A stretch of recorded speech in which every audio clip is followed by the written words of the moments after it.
Continuaban Jesús, Pedro, Santiago y Juan en la barca. Se abordaron muchas otras cuestiones profundas, no todas comprendidas por los apóstoles.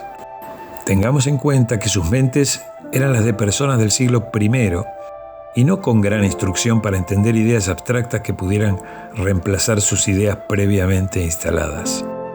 Jesús nunca dio una definición concreta sobre lo que puede considerarse el reino de Dios.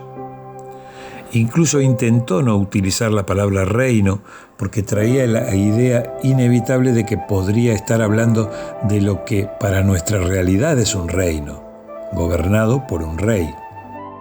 En especial porque la idea más difundida en su época con respecto al Mesías era que actuaría en el campo militar o de la política en relación con la dominación de Roma sobre Palestina. Pero no pudo lograr el objetivo de cambiar la denominación de reino.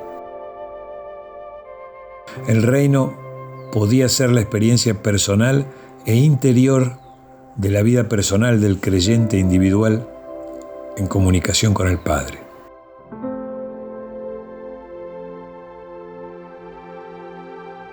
También el reino incluía la fraternidad de los creyentes en el Evangelio, como resultado del reinado del Espíritu de Dios en el corazón de los creyentes individuales.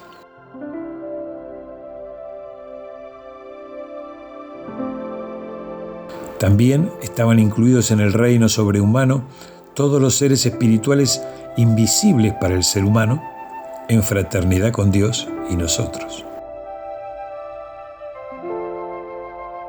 El reino también abarcaba la perspectiva de una realización más perfecta de la voluntad de Dios, que daría como consecuencia el amanecer de un nuevo orden social, la fraternidad humana. Y por último, el reino constituido en su plenitud impondría una futura era espiritual, de luz y de vida en la tierra. Entendemos que en estos tiempos actuales, luego del Armagedón. Las características esenciales del Evangelio del Reino pueden centrarse en los siguientes 5 puntos: la preeminencia del individuo, la voluntad como factor determinante de la experiencia del hombre, la comunión espiritual con Dios Padre, las satisfacciones supremas de servir con amor a los hombres y la trascendencia de lo espiritual sobre lo material en la personalidad humana. Leemos textualmente en el libro de Urantia: aunque Jesús se refería a una fase del reino situada en el futuro y sugirió en numerosas ocasiones que dicho acontecimiento podría suceder como parte de una crisis mundial, y aunque en diversas ocasiones prometió con precisión que algún día regresaría con toda seguridad a la tierra, hay que estar claro de que nunca asoció explícitamente estas dos ideas entre sí. Prometió, sí, una nueva revelación del reino en la tierra en algún momento del futuro. También prometió que volvería alguna vez en persona a este mundo, pero no dijo que estos dos acontecimientos tuvieran la misma significación o estuvieran ligados. Por todo lo que sabemos, estas promesas pueden referirse o no al mismo acontecimiento. Y sí sabemos que Yeshua, en su presencia como Sananda, está comunicando enseñanzas desde fines del siglo XX en la colección llamada Las Bitácoras del Fénix. Sus apóstoles y discípulos asociaron con toda seguridad estas dos enseñanzas y cuando el reino no se materializó tal como esperaban, recordaron la enseñanza del Maestro sobre un reino futuro y se acordaron de su promesa de volver, apresurándose a deducir que aquellas promesas se referían a un mismo acontecimiento. Por eso vivieron con la esperanza de su segunda venida inmediata para establecer el reino en su plenitud con poder y gloria. Y así han vivido las generaciones sucesivas de creyentes en la tierra, albergando la misma esperanza inspiradora, pero decepcionante. Esto dice el libro de Urantia de mediados del siglo XX. Después de finales del siglo XX, entonces Jesús Sananda comenzó a expresarse a través de chelas. ¿Es la venida esperada? No lo es, pero puede servirnos igualmente de guía divina.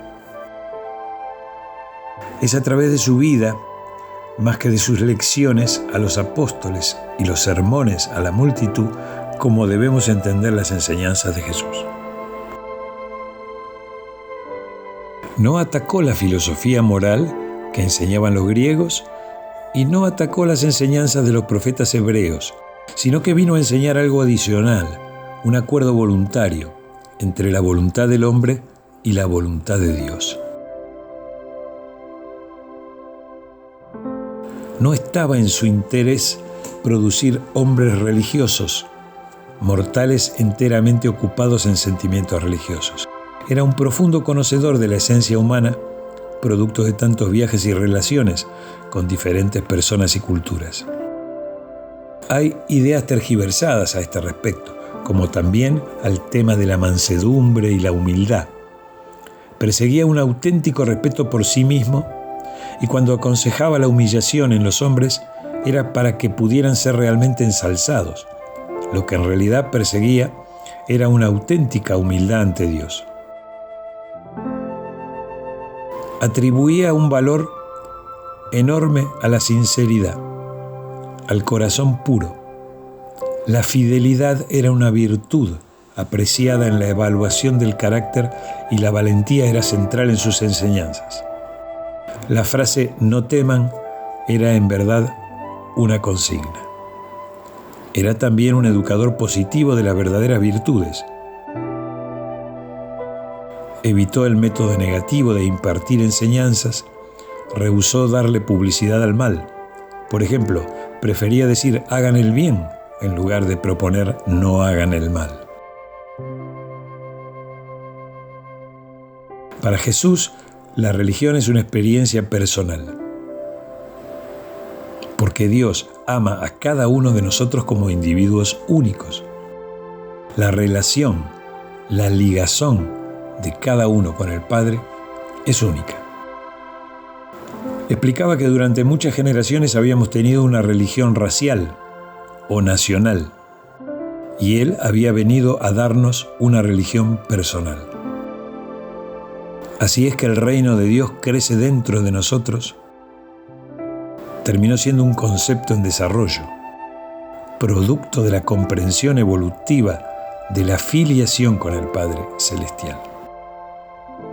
Jesús sabía que cada hombre es distinto e instruyó a los apóstoles en que no trataran de moldear a los creyentes en alguna forma, dejando que cada alma se desarrolle a su manera, como un individuo distinto que se perfecciona ante Dios. Aquella tarde en la barca, los 3 apóstoles se escandalizaron cuando se dieron cuenta de que la religión de su maestro no preveía el examen espiritual de sí mismo. Todas las religiones anteriores y posteriores a los tiempos de Jesús, incluido el cristianismo, exigían un examen concienzudo de sí mismo. Pero no es así con la religión de Jesús de Nazaret. Su filosofía de la vida carece de introspección religiosa. El hijo del carpintero nunca enseñó la formación del carácter, sino que enseñó el crecimiento del carácter, declarando que el reino de los cielos se parece a un grano de mostaza. Pero Jesús tampoco dijo nada que prohibiera un análisis de sí mismo como forma de prevenir un egoísmo presuntuoso, por ejemplo. Cada apóstol privilegió para sí una parte de las enseñanzas de ese día. La lección que Juan aprendió fue que el fondo de la religión de Jesús consistía en adquirir un carácter compasivo, acoplado con una personalidad motivada para hacer la voluntad del Padre que está en los cielos. Pedro se quedó con la idea de que el evangelio que estaban a punto de proclamar era realmente un nuevo punto de partida para toda la raza humana. Más tarde, transmitió esta impresión a Pablo, que la utilizó para formular su doctrina de Cristo como el segundo Adán.